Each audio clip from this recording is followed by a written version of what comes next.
আসসালামু আলাইকুম ওয়া রাহমাতুল্লাহ। আলহামদুলিল্লাহি রাব্বিল আলামিন ওয়াসসালাতু ওয়াসসালামু আলা রাসূলিল কারীম ওয়া আলা আলিহি ওয়া সাহবিহি ওয়া আহলি বাইতি আজমাইন।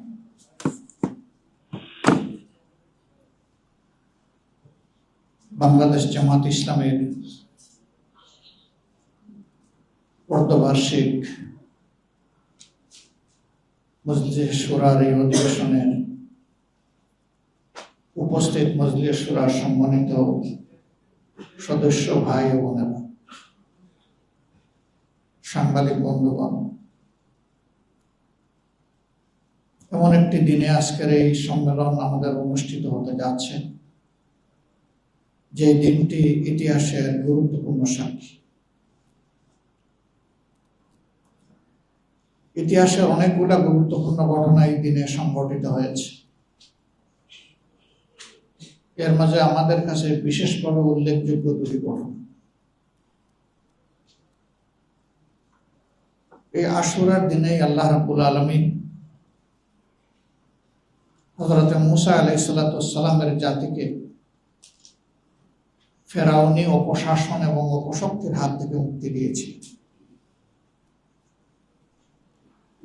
এই দিনটিতেই কারবালা প্রান্তরে রাসূল করিম সাল্লাল্লাহু আলাইহি ওয়াসাল্লামের প্রিয় দৌহিত্র এবং তার পরিবারের সদস্যদেরকে কঠিন পরীক্ষা দিতে হয়েছে।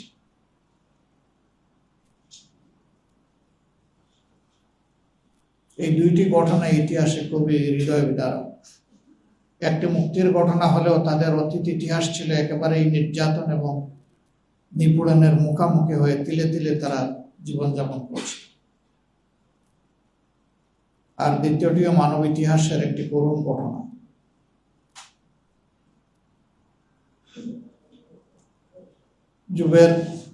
যুগের পরিক্রমায় আমরা এসে এখানে দাঁড়িয়েছি।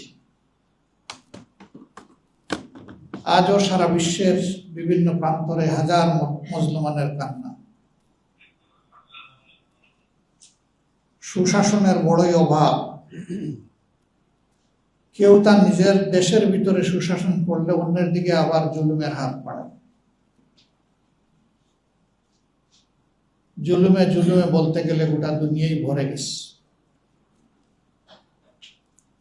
বিশেষ করে যারা নিজেদেরকে তুলনামূলকভাবে শক্তিশালী মনে করে,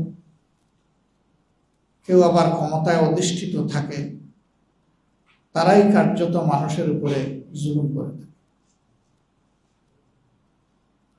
মানবতার উৎস আল্লাহ তাআলার সৃষ্ট একজন মানব এবং একজন মানবী। এই মহামানব হচ্ছেন মানব জাতির আদি পিতা হযরতে আদম আলাইহিস সালাম এবং তার সঙ্গিনী হযরতে হাওয়া আলাইহিস সালাম।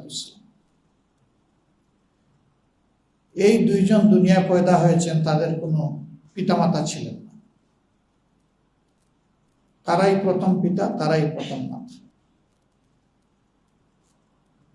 পরবর্তীতে দুনিয়াতে যাদেরই আগমন ঘটেছে তারা সকলেই এই দুজনের বংশধর।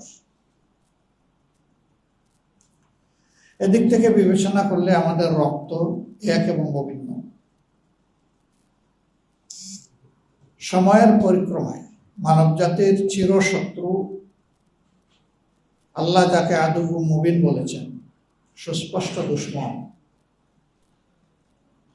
শয়তান, মানুষের মধ্যে প্রবেশ করে মানব জাতির মধ্যে বিভ্রান্তি এবং বিশৃঙ্খলা তৈরি করেছে।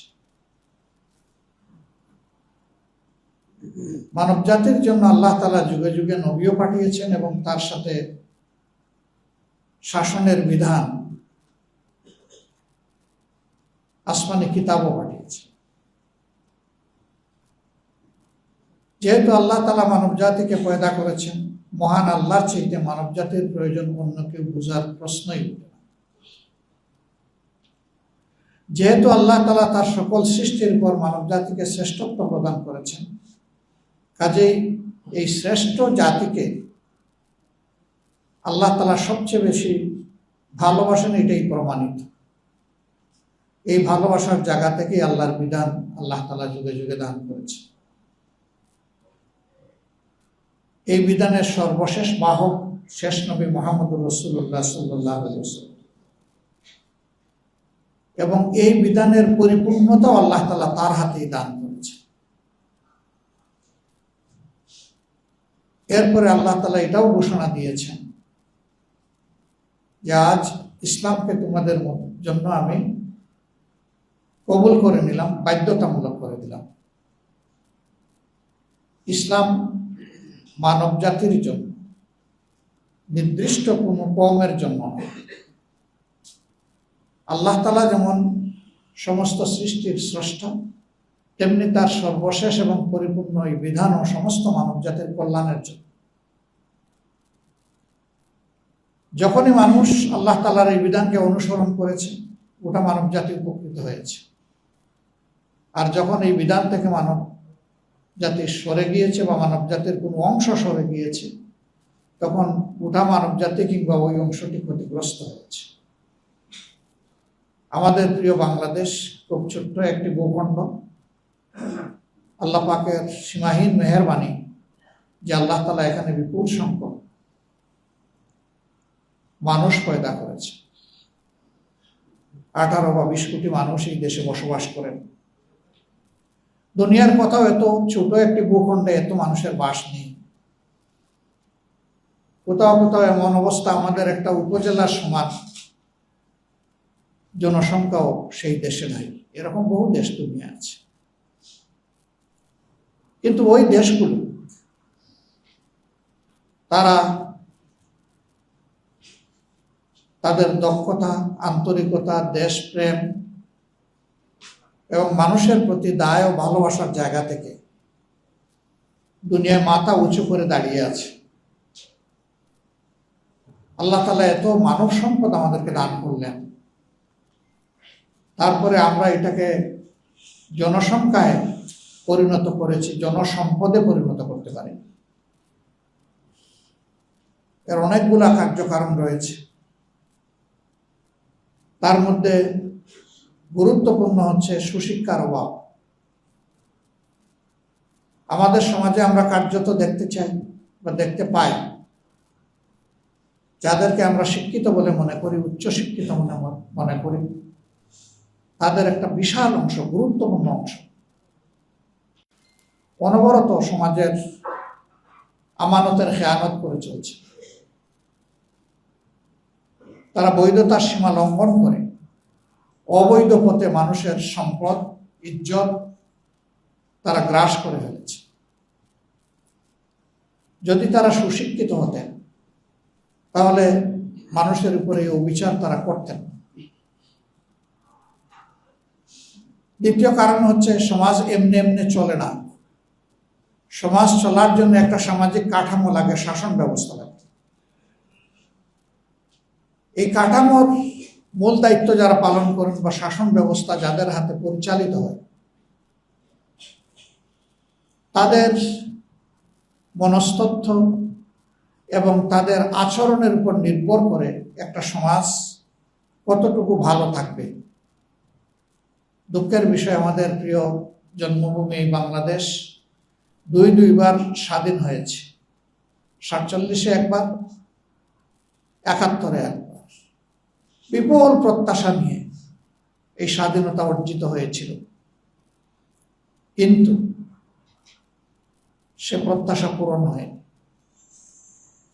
কারা এখানে মানুষের প্রত্যাশার যে পারদ ছিল এটাকে ধ্বংস করে দিল? এটি সাধারণ জনগণ নয়, বরঞ্চ দেশ পরিচালনার দায়িত্ব যাদের ছিল তাদেরই ব্যর্থতার কারণে আজও আমাদের দেশে কোনো সামাজিক শৃঙ্খলা প্রতিষ্ঠিত হয়নি।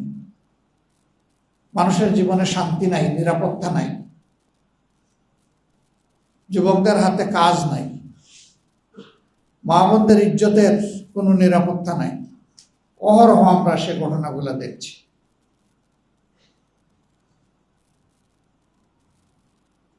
বহু ত্যাগ তিতিক্ষার পর 24শে জুলাই গণ অভ্যুত্থানের পর মানুষ বড় আশায় বুক বেঁধেছিল যে এতগুলা মানুষের ত্যাগ এবং জীবনের বিনিময়ে আমরা একটা পরিবর্তন পেয়েছি। এখন বাংলাদেশ আগামীতে সঠিক পথে পরিচালিত হবে। ইতিমধ্যেই এবছরের 12 ফেব্রুয়ারি সাধারণ নির্বাচন এবং সংস্কার পরিষদের সংস্কারের জন্য গণভোট অনুষ্ঠিত হয়েছে। একই দিনে জনগণ 2টি ভোট দিল। একটা ভোটের মূল্যায়ন হলো, আর একটা ভোট ফেলে দেওয়া হলো। অথচ দুইটার কোনোটাই অগুরুত্বপূর্ণ নয়, বরঞ্চ শাসনের যে ধারা অতীতের শাসকদেরকে ফেসিবাদী করে তুলেছিল, এবার জনগণ চেয়েছিল সেই ধারার পরিবর্তন হোক, এবং এই পরিবর্তনের জন্য ব্যাপক সংস্কার অপরিহার্য। দীর্ঘদিন জাতীয় ঐক্যমত্য পরিষদে দেশের সকল গুরুত্বপূর্ণ দল একত্রিত হয়ে 31টি দল মাসের পর মাস ডায়ালগের পরে যে চার্টার তৈরি হলো, তার উপরেই গণভোট অনুষ্ঠিত হলো। কিন্তু আফসোস, বর্তমান সরকারি দল প্রায় 70% জনগণের এই মতকে অগ্রাহ্য করল। ফলে আমরা যেখানে ছিলাম সেখানেই থেকে গেলাম, কোনো পরিবর্তন আসলো না। হয়তো কেউ কেউ বলবেন যে 4 মাসের সরকার, আমরা তো অপেক্ষা করতে পারি। কিন্তু না, ফাউন্ডেশনের উপরেই একটা দেশ এবং রাষ্ট্র চলে। আমরা সবাই জানি একটা গুরুত্বপূর্ণ phrase, morning shoes the day. দিনটি কেমন যাবে সকালবেলায় তা বলে দেবে। সরকার মৌলিক পরিবর্তনের সকল বিষয়কে ইতিমধ্যে অগ্রাহ্য করেছে। স্বাধীন বিচার বিভাগ তারা চাচ্ছে না, স্বাধীন দুর্নীতি দমন কমিশন চাচ্ছেন না, স্বাধীন মানবাধিকার কমিশন চাচ্ছেন না, স্বাধীন গুম কমিশন চাচ্ছেন না, স্বাধীন নির্বাচন কমিশন চাচ্ছেন না। এইভাবে গুরুত্বপূর্ণ যে জায়গাগুলোর কারণে ফেসিবাদ কায়েম হয়েছিল, সেই সব জায়গায় আগের মতো জায়গায় থেকে গেল। জনগণ শুধু হতাশ নয়, ক্ষুব্ধ। প্রথমত, তাদের ভোটের মূল্যায়ন কেন করা হলো না? বর্তমান সরকারি দল, বিরোধী দল সকলেই তো নির্বাচনের আগে বলেছেন যে আমরা গণভোট মানি এবং আপনারা গণভোটে হা বলুন। তো গণভোটকে যারা গ্রহণ করে নিয়েছে, এই আহ্বান সাড়া দিয়ে তারা তো ভোট দিল, 70% মানুষ হা বলল, তাহলে সেই ভোট এখন অগ্রাহ্য হবে কেন? স্বাধীন বাংলাদেশের ইতিহাসে এটা 4র্থ গণভোট। প্রথম গণভোটটি অনুষ্ঠিত হয়েছিল জেনারেল জিয়াউর রহমান সাহেব যখন মার্শাল ল অ্যাডমিনিস্ট্রেটর, তার হাতে। দ্বিতীয় গণভোট হোসেন মোহাম্মদ এরশাদের হাতে, উনিও মার্শাল ল অ্যাডমিনিস্ট্রেটর। তৃতীয় গণভোট মরহুমা বেগম খালেদা জিয়ার হাতে। আর 4র্থ গণভোট হয়েছে একটা নির্দলীয় সরকারের হাতে। সেই গণভোটই মানা হলো না। ফলে জাতীয় জীবনে সংকট তৈরি হয়েছে। আমরা বিরোধী দলের পক্ষ থেকে বারবার এ দাবি উত্থাপন করেছি, এ নিয়ে সংসদে নোটিশ দিয়ে আলোচনা করেছি, কিন্তু শেষ পর্যন্ত 2/3 জুড়ে সরকারি দল আমাদের সমস্ত কিছু অগ্রাহ্য করেছে। এখন জনগণের দেওয়া রায়কে সরকারি দল অগ্রাহ্য করলেও আমরা অগ্রাহ্য করব না। আমরা এই জন্য জনগণের পার্লামেন্টে বিষয়টা, অর্থাৎ জনগণের কাছে বিষয়টা নিয়ে আমরা এসেছি। ইতিমধ্যে এই দাবি বাস্তবায়নের জন্য 11 দলীয় ঐক্যের পক্ষ থেকে ধারাবাহিক কর্মসূচি পালন করছি। এটা কোনো দলের জন্য নয়, কোনো ঐক্য জোটের জন্যও নয়, এই দাবি জনগণের জন্য। এই রায় দিয়েছে জনগণ, জনগণের স্বার্থেই এই দাবি বাস্তবায়িত হতে হবে। এর সাথে মৌলিক যে সংস্কারগুলো আরো আছে সেগুলোও করতে হবে। ক্ষমতার ভারসাম্য আনতে হবে। কেউ যাতে দুর্দান্ত ফেসিবাদী হয়ে উঠতে না পারে, জনগণের জীবন, সম্পদ এবং ইজ্জত নিয়ে যাতে কেউ খেলতে না পারে, তার ওয়ারেন্টির জন্যই এই পরিবর্তন বা সংস্কার অপরিহার্য। আমরা প্রিয় দেশবাসীকে বলবো, নিজেদের এই অধিকার আদায়ে আপনারা অনড় থাকুন। আমরা আপনাদের সাথে আছি, আপনারাও আমাদের সাথে থাকবেন ইনশাআল্লাহ। সমাজ ভালো নেই, আজকে বলতে গেলে দুধের শিশু 5 বছর 7 বছর যাদের বয়স, মেয়ে শিশুদেরকে দর্শন করা হচ্ছে, তারপরে খুন করা হচ্ছে। এই গত পরশুদিনও ঘরে ঢুকে লুকিয়ে পড়ে মা মেয়ে সহ 4 জনকে খুন করা হয়েছে গতকাল। এটা রায়পুরে সম্ভবত গত 21 তারিখ শাহঘাটায়, গাইবান্ধার শাহঘাটায় স্কুলের কমিটি দখল করার লালসা পূরণ করার জন্য ইসলামী ছাত্র শিবিরের একজন তরুণ দায়িত্বশীলকে খুন করা হয়েছে ঘটনাস্থলে, দিনের বেলা আপুসের কথা বলে ডেকে নিয়ে। এই সাইফুল্লাহ বাড়ি দুনিয়া থেকে চলে গেছে, তার মায়ের বুক খালি হয়ে গেছে। গাইবান্ধার মানুষ এটা মেনে নেয়নি, তারা এর প্রতিবাদ করেছে, রিয়াক্ট করেছে। তার সঙ্গী সালাউদ্দিনকে এমনভাবে কোপানো হয়েছে যে তার মেরুদণ্ডের হাড় ভেদ করে স্পাইনাল কর্ড, যেটা দিয়ে সমস্ত নার্ভ সঞ্চালিত হয়, আগাগোড়া কেটে দেওয়া হয়েছে। এখন শরীরের বুকের নিচ থেকে সমস্ত নিম্নাংশ, তার কোনো চেতনা নেই, ফাংশন নেই, এবং এটা আর জীবনে ফিরে আসবে না। মেডিকেল সায়েন্স তাই বলছে। এখন তার বেঁচে থাকাই তার জন্য একটা দুঃসহ যন্ত্রণার বিষয়। এমনকি পেশাব পায়খানারও কোনো কন্ট্রোল তার থাকবে না, সে বুঝবে না, চেতনা নাই তার, ওই অংশ তার অবচেতন। মানুষ অল্প স্বার্থের জন্য কতটা বেপরোয়া এবং সন্ত্রাসী হয়ে উঠতে পারে, এটি তার সর্বশেষ উদাহরণ। আমাদের একটা দেশ আছে, একটা সরকার আছে, তার একটা স্বরাষ্ট্র মন্ত্রণালয় আছে, তার অধীনে আইন প্রয়োগকারী সংস্থার সদস্যরা আছেন, তারপরে অহরহ এগুলা ঘটে চলেছে সর্বত্র দেশে। কয়টার কথা আমরা বলব? আমাদের দুর্ভাগ্য যে আমাদের একজন স্বরাষ্ট্রমন্ত্রীও আছে, তিনি সকল মন্ত্রণালয়ের দায়িত্ব সংসদের ভিতরে পালন করেন যখনই সুযোগ পান, কিন্তু তার আপন মন্ত্রণালয় এইটার দিকে নজর দেওয়ার কোন সুযোগ নেই। একটা দেশে যদি মানুষের জীবনের নিরাপত্তাই না থাকে, এটা কিসের সমাজ? এটা তো সমাজের প্রথম শর্ত, যেখানে মানুষের জীবনের নিরাপত্তা থাকবে। আমরা সরকারকে আহ্বান জানাই,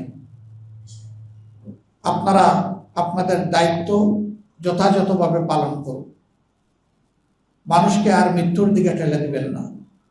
15.5 বছর এত জীবন, এত রক্তের পরে একটা সরকার গঠিত হয়েছে, এই সরকারের কাছে মানুষ ভিন্ন কিছু আশা করে। আমরা এই জাতিকে কথা দিচ্ছি, জাতির স্বার্থে সংসদের ভিতরে আমাদের ভূমিকা পরিচালিত হবে ইনশাআল্লাহ। সরকার ভালো উদ্যোগ নিয়ে সহযোগিতা করব, গণবিরোধী যাই সরকার গ্রহণ করবে তার প্রতিবাদ করব, এবং আমাদের সামর্থ্য থাকলে আমরা প্রতিরোধ করব ইনশাআল্লাহ। আর আমাদের এই প্রয়াস সংসদের ভিতরে এবং বাইরে সমানতালে চলবে। আমরা একটা মানবিক সমাজ, মানুষের বসবাসযোগ্য একটা বাংলাদেশ চাই। আমার শিশুর নিরাপত্তা চাই, সন্তানের নিরাপত্তা চাই, আমার মায়ের বোনের মেয়ের নিরাপত্তা চাই, ইজ্জতের নিরাপত্তা চাই। কোনো আধিপত্যবাদের কাছে মাথা নত করতে চাই না, মাথা সোজা করা একটা জাতি হিসেবে আমরা দাঁড়াতে চাই। এর জন্য আমাদের সংগ্রাম অব্যাহত থাকবে ইনশাআল্লাহ। আজকের এই আশুরার দিনে আমরা আরেকবার অঙ্গীকার করছি, আমাদের লড়াই হবে সকল অন্যায় এবং অসত্যের বিরুদ্ধে ইনশাআল্লাহ।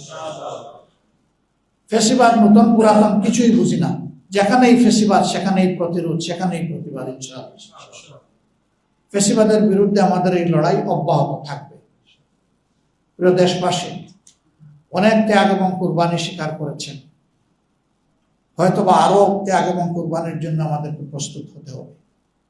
কেউ যদি আমাদের ন্যায্য অধিকার না দেয়, আমরা চুপ করে বসে থাকবো না, সেই অধিকার আদায়ের জন্য আমাদের লড়াই চলবে ইনশাআল্লাহ। আমরা দেশবাসীর সাথে আছি এবং দেশবাসীকেও আমরা আহ্বান জানাবো, যতক্ষণ পর্যন্ত ন্যায় এবং কল্যাণের উপরে, দেশের স্বার্থের উপরে, আমাদের স্বাধীনতা সার্বভৌমত্বের পক্ষে আমাদের ভূমিকা থাকবে, আপনারা আমাদেরকে দোয়া করবেন, আপনারা আমাদেরকে সহযোগিতা করবেন, আপনারা আমাদের পাশে থাকবেন। কিন্তু যদি দেখেন যে আমাদের কোনো কার্যকলাপ দেশ এবং জাতির বিপক্ষে হচ্ছে, আমাদের সমালোচনা করবেন, আমাদের ভুল ধরে দিবেন, প্রয়োজনে আপনারা প্রতিবাদ করবেন, আমরা স্বাগত জানাব। প্রিয় বাংলাদেশকে আল্লাহ তাআলা সকল ধরনের ফেসিবাদের হাত থেকে মুক্ত করে দিন। প্রিয় বাংলাদেশকে একটা বসবাসযোগ্য সম্মানের জাতি হিসাবে মাথা উঁচু করে আল্লাহ তাআলা আমাদেরকে দাঁড়ানোর তৌফিক দান। আমাদের সীমান্তে কিছু সমস্যা আছে, আলহামদুলিল্লাহ আমাদের দেশবাসী ঐক্যবদ্ধ, মুসলিমীয় বিজিবির পাশে গোটা দেশবাসী আছেন। আমরা মহান আল্লাহর সাহায্যে সকল ধরনের হেজিমনিকে আমরা ইনশাআল্লাহ রুখে দিতে পারবো। শুধু প্রয়োজন জাতীয় ঐক্যের। এই জন্যে জাতীয় স্বার্থের জায়গাগুলোতে সরকারি দল বিরোধী দল বুঝি না, এই জায়গায় আমাদেরকে ঐক্যবদ্ধ থাকতে হবে ইনশাআল্লাহ। আল্লাহ তাআলা আমাদেরকে সাহায্য করুন। সাংবাদিক বন্ধুরা কষ্ট করে এসেছেন, আপনাদেরকে ধন্যবাদ। এই সময়টা আপনাদের জন্য বড় কষ্টের, রাত্রে 1টা-2টা পর্যন্ত দায়িত্ব পালন করে আবার সকালবেলা 9টায় এসে আমাদের ডাকে সাড়া দেওয়া অনেক কষ্টের। এই যে বিশাল কষ্ট স্বীকার করে এখানে এসেছেন, আপনাদেরকে অসংখ্য ধন্যবাদ। আপনাদের মাধ্যমে আমাদের কথাগুলো ছড়িয়ে যাক সকলের কাছে। আল্লাহ হাফিজ। বাংলাদেশ জিন্দাবাদ। আসসালামু আলাইকুম ওয়া রাহমাতুল্লাহি ওয়া বারাকাতুহু।